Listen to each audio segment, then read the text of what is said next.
Good morning, everybody, from the sunny Sydney today. My name is Brajesh Singh, and I'm from the Hawkesbury Institute for the Environment at Western Sydney University.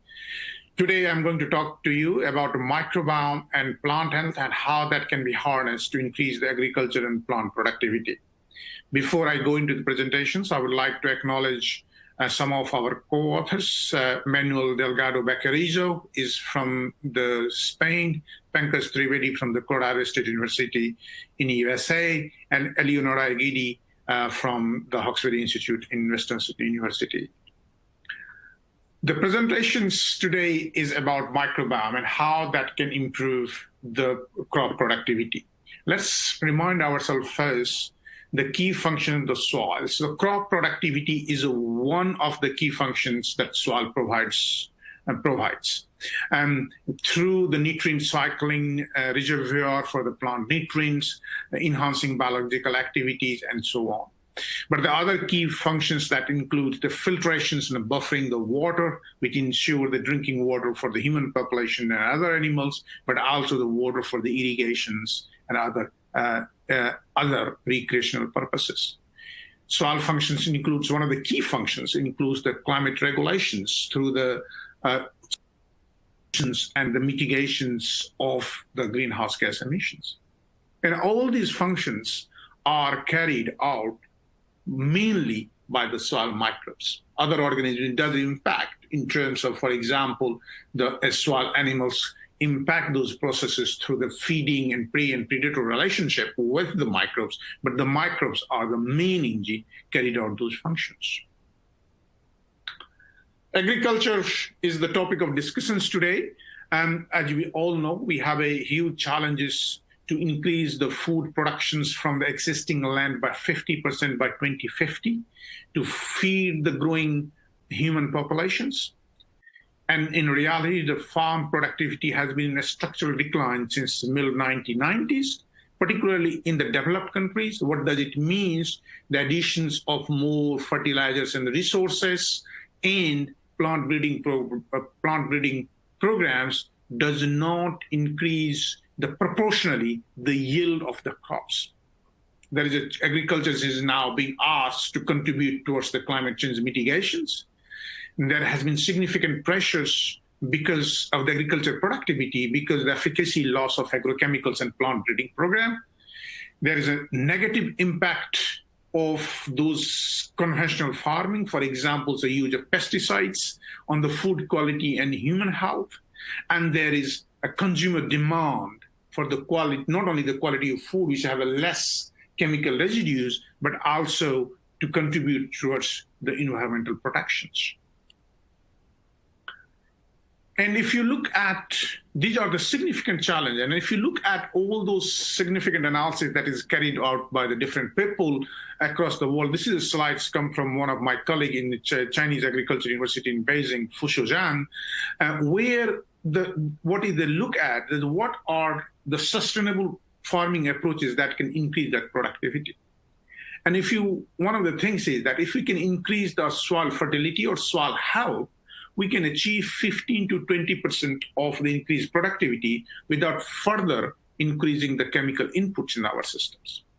And if you combine that increase in soil health with the efficient plant varieties, we can achieve up to 50% of the 50% of increase in the productivity, which is a minimum requirement. And in both these cases, the microbiomes play a critical role to achieve those goals. But there's other factors that also drives the agriculture and the soil microbiome, that is industry itself. If you look at the microbiome industry globally, that includes all aspects, is almost $1 trillion. That does not include the pharmaceutical industries. As you know, a lot of pharmaceutical products, particularly the antibiotics, comes from the microbial origins. Agriculture product itself today accounts between 5 to 6 billion US dollars market value. Of that, biopesticides is one of the fastest growing, of the around $4 billion. And if you look at how this industry is performing, it is expected to increase to 12 billions by 2026, and its global market is increasing at the rate 3.5 times faster than the chemical pesticides. So it is one of the fastest growing markets in the globally in terms of the agricultural produces. What I'm going to talk today, I've divided my discussion in three different short presentations. One is the driver and the distribution of soil microbial diversities. And then second, we'll talk about the plant microbiome and how that contributes towards the sustainable increase in the farm productivity. And the third, which I will mainly talk about, the global initiatives that we have established to identify the role and the role of the crop microbiome in the sustainable agriculture. The first one is the distributions of the microbial communities. Obviously, I will not go into details of those issues because of the constraint of the time, but let's start with one of the work we are very interested is the dominant species. Our interest always have been to learn from the other branches of the sciences, life sciences, for example, animal ecology, plant ecology, where we have a lot of informations of the driver and distribution of the plant communities, for example. And one of the things, if you see that there is hundreds of thousands to millions of species of plant and animals, but only few species really globally dominates. And one of our hypothesis was, if the ecological questions is ecological theory is valid for the plant, it should be valid for the microbial communities. And so there is a dominant microbial taxa that's are globally distributed, and what are their drivers. To test that, we sample across the globe in 237 sites. And we measure a number of climatic, soil abiotic properties, but also soil microbial communities, both through the amplicon sequencing and the high throughput shotgun sequencing. And what we found is that just like a plant and animals, there are dominant taxas. And how did we define the dominant taxas? That's constituted among the 10% of the relative abundance and present and is ubiquitously present. And we define ubiquity by the presence of the 75% of the samples. And we did find there was a 2% of the taxa, which accounts for 511 phylotypes of bacteria that fit the definition of the dominant taxa. But if you look at the relative abundance, these are only 2% of the number of taxa, but it accounts for 41% of the relative abundance in their global distribution.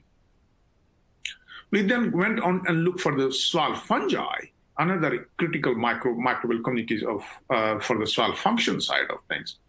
They accounted, in fact, the dominant taxa only accounted for 0.1% in terms of the number of the total taxa.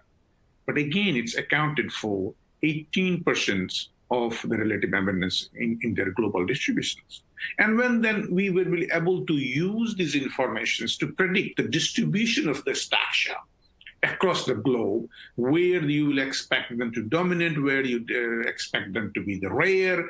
And so we were able to predict and make a global map of these taxas to be present. Somebody can question, so why we need to know the distribution of microbial communities or the dominant taxa? It's critical because first things, if you focus on the dominant taxa, it reduces the number of the species we should be focusing, because if the mass functions hypothesis is true, then these taxas play a very dominant role in the ecosystem functions. But another things that we can predict the economically important taxas distribution. In these slides, as you can see, we use those, again, the global survey to look at the current distribution of the soil-borne fungal pathogens. Here we are talking about the crop pathogens and the plant pathogens. And we look at what are their distributions. And when we look at that, what sort of environmental conditions they prefer, and then we able to predict. In the middle of that is the predictions, what will happen in 2035 and beyond, the distributions of these soil-borne fungal pathogens. And you see there's a dramatic increases in their abundance, relative abundance. Obviously, this is a predictions that comes with some uncertainty, and people can question this is prediction. So we then go on to verify these predictions with the real-time data, where we sample a 10-year-old climate change experiments to look at the changes in the abundance of those taxa in the warming treatment. And that is on the right side of your data, which support that our predictions are appropriate. The other critical role of our work have been linking those microbial community and microbial diversity to ecosystem functions. Because without linking to that relationship, the loss or any policy development, either the management policy or the conservation policy, we need to demonstrate that if we lose some bacterial taxa, or if you changes the microbial community, you have an impact on the ecosystem functions. Here, we again took two side of things. One is a global dryland. So we sampled across the global dryland. As you know, it accounts for 41% of global lands. And then another sites we sample is entire Scotland. We chosen those two sites for the reasons, a different reason, is that these sites are really contrasting. Again, if there is a relationship between the biodiversity and ecosystem functions, it should hold into two contrasting ecosystem types. And this was our real hypothesis.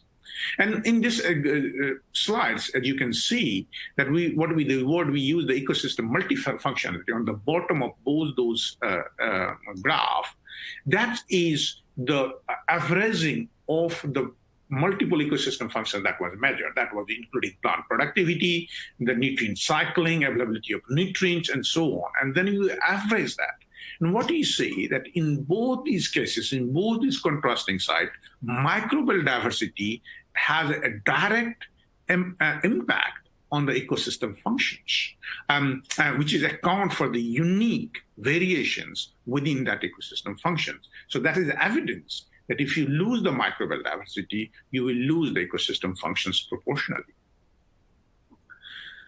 The second part of my presentation is the agricultural microbiome and how that's impacting plant productivity and sustainable development goals. The agriculture's microbiomes is a critical. I will come in that in a minute.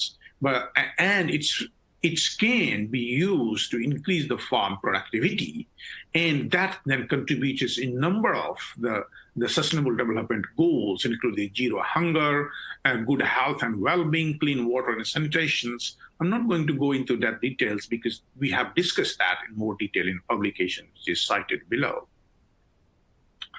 Why plant microbiome is important? Just like the human microbiome, plant microbiomes plays a critical role in all aspects of plant physiology and health.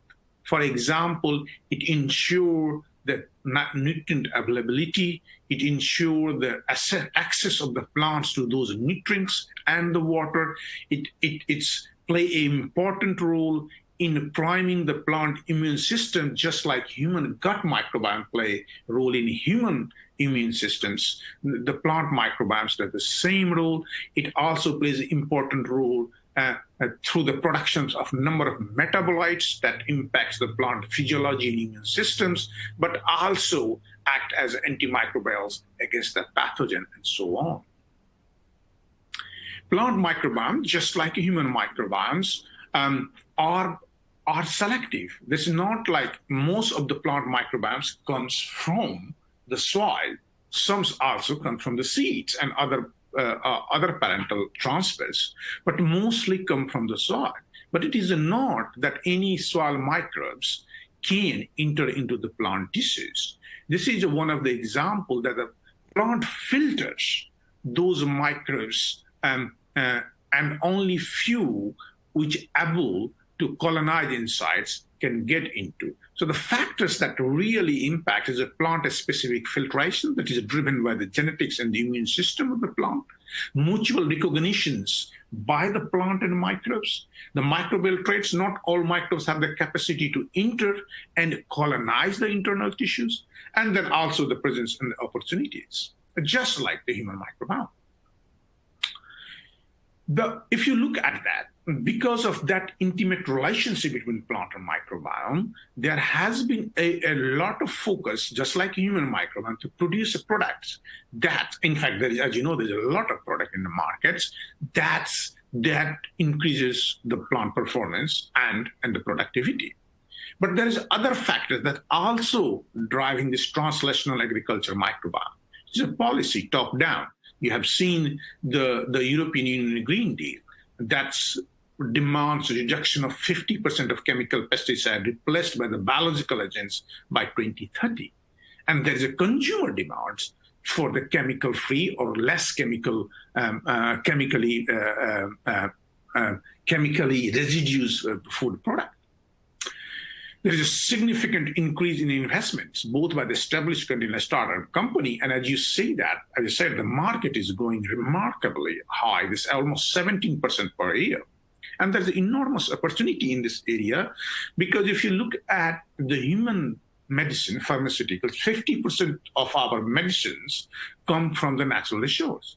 In that case of pesticides, it's only account for the 11%. So there's a huge amount of resources, natural resources, that are still to be discovered and translated into the products.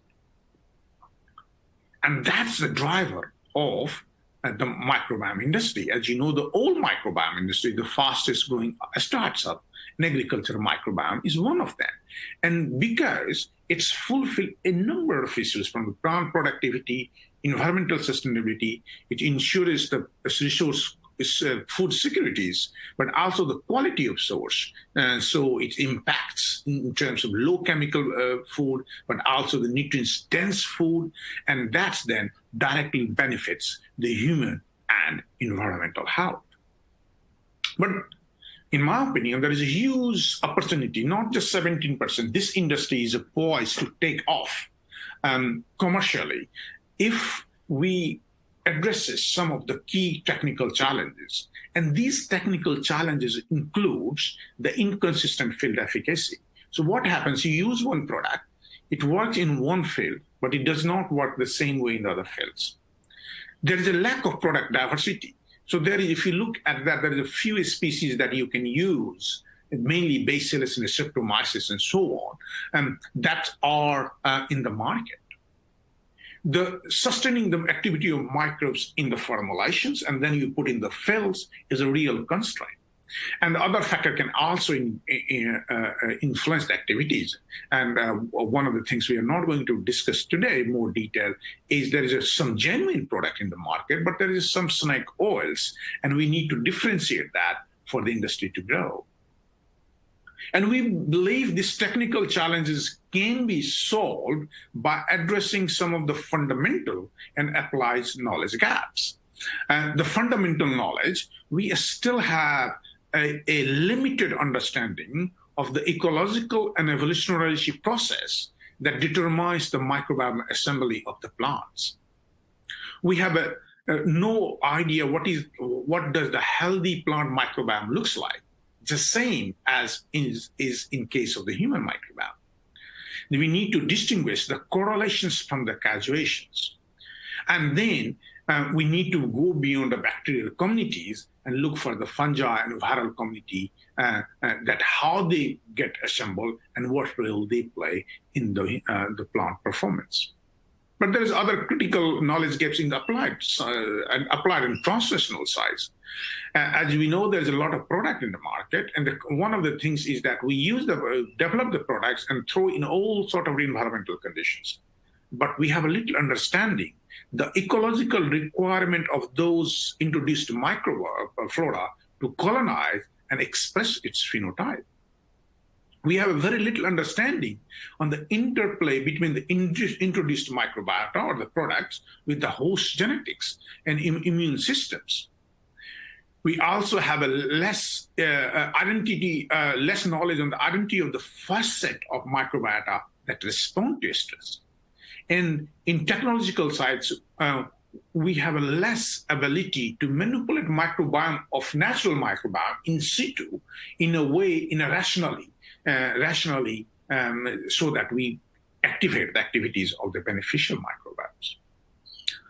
I believe the solutions to these challenges lies to focus on the system-based approach, including the predator and prey relationship. So all soil bacteria, plant soil bacteria, fungi, virus, but also the soil animals and prey and predator relationship. We need to target a keystone core microbiota. The core microbiota we define in the next slides, as we need to ensure these products are compatible with the host and its microbiota. We need to have a multidisciplinary approach with a long-term vision rather than the short-term outcomes. It will take time to understand the sciences and then to develop the tools and for the implications. Public-private partnership is essential from the inception of the ideas to make sure there is a commercial outcome. And a coordinated global approach is needed to improve their outcomes.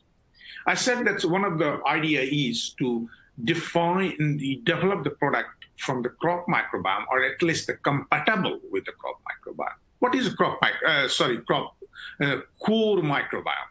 Core microbiomes are the microbiome that is present in that particular plant species, irrespective of the environmental conditions, irrespective of the climatic conditions, irrespective of the management practices under it. And it is considered at some level, these are there is ecological and evolutionary relationship between those microbes and this plant community. It is a subset of the whole plant microbiome. This is one example I'm giving you that we completed in the Sugarcane, which is a national survey, which is 1,600 kilometer areas sampling. And what we found is that there is a 0.2% of the total bacterial taxa is what we call is the core microbiota, a microbiome of the species. But if you look, their dominance is only account for 0.2% in terms of the species number or the taxa number, but its relative abundance in the plant is at 35%. In fungi, the core microbiome accounted only for 1.7% of the total taxa, but it accounted for the 71% of relative abundance. And so they are the dominant species and ubiquitous species in the plant communities. And then the second word I use, the hub microbiota. So we use the statistical co-occurrence analysis to look at the microbiota that's at least statistically tell us they are central to the community. So these microbiota are linked to other microbiota by multiple linkages. And so the theory is that if you remove those one of those microbiota, then the community assembly will collapse. But that is a statistical evidence. Where is the empirical evidence? For this study, what we did, we knock out 2 bacillus species from these 12 microbiota, hub microbiota, using antibiotics. You not only see there is a collapse of the assembly, there's a huge impact on the plant productivity. There was a 50% decline in the plant productivity due to removal of those 2 hub taxa, saying that these species are not there just because of statistical reason. They perform a critical host functions, and if you remove those microbiota, the host functions will be compromised. There's another angle to look at the microbiota. Is not all microbiota have a direct impact. I'm not going to go in detail of this slides. Just to summarize that, in the wheat, there is a disease, very devastating disease called crown rot disease caused by the Fusarium pseudograminaceae. And if the plant gets infected by Fusarium, in severe case, plant dies. What we found is that there is a bacterial taxa in the plant called Streptomonas Smaltophila. And they recognizes Fusarium before plant, the wheat itself, can recognize. And they then try the plant immune system to defend itself against the pathogen. So the Smaltophila act as an early warning system for the Fusarium. That's then lead into the plant immune system to work. In some level, it is akin to vaccines of the human being. So obviously, these all are very similar to human and plant microbiome. There's a whole range of similarity between human and gut microbiota in terms of the role they play in the nutritional roles, the physiological role in terms of the reproduction, influence in the reproduction rate, and so on. But the problem is that for the human microbiome, we have very good understanding of some of the aspects of human microbiome. There has been billions of dollars invested in this area over the last 2 decades. But compared to that, our understanding of the plant microbiome is limited. And that's, in my opinion, is what's driving the inconsistency of the product in different environmental conditions, the fundamental understanding. To do that, we have established what is called the global initiatives of the crop microbiome and sustainable agriculture. You can see there is the white page link provided in the slides. So we welcome you all to come and visit these sites.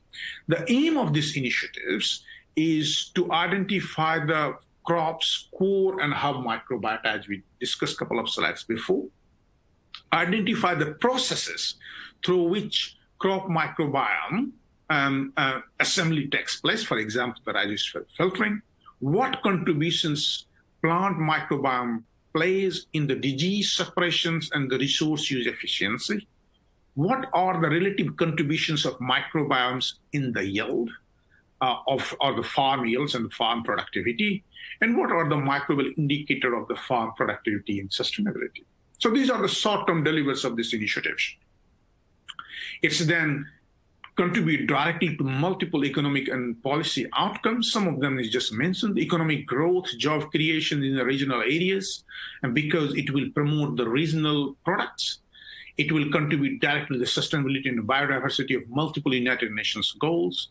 It has a climate mitigation proportions because it aims to reduce the use of fertilizers. It improves the livelihood of the regional part of the world and capacity buildings by the training within the different global regions. So what we are doing that, what is our approach? So we have target for the initially at least the 5 crops, the wheat, rice, corn, potato, and the cotton. First 4 are the largest crops grown worldwide. The cotton we chose, we wanted one crop that is a not food crop, but a cash crop that is being used again in multiple parts of the world, but it is essential of the crop cycling. For each crop, we will sample 250 sites. And so in the end, we will sample 2 soils, which will be the bulk soils and the plant rhizosphere soils. And then we will also sample the plant leaf, plant stalks, and plant roots. And in compared to that, we will also sample 250 sites for the natural sites, which is what we're defining is that at least they have not been in the active management of human for at least 10 years. So in total, we'll be sampling 3,000 sites across the globe. We already have a very good and strong consortiums of the 150 scientific groups from across the globe. And you can see there is a quite nicely distributed across all part of the continents, different parts of the continents. This is, of course, this is still open. We still invite any of you have an interest in the crop microbiome, come and join this initiative. This is about partnership. This is about collaborations, addressing the issues which goes beyond industry and the policy, but the ecosystem service, the biodiversity, the food securities, and environmental sustainability. We have a multiple partners that comes together to form these consortiums. And the end, you see some of those names, but I would also like to take this opportunity to thank Kaizings for partially supporting this activity by providing us some reagents and DNA extraction kits. With that, I would like to thank you very much for your time to listening my presentation. Thank you very much.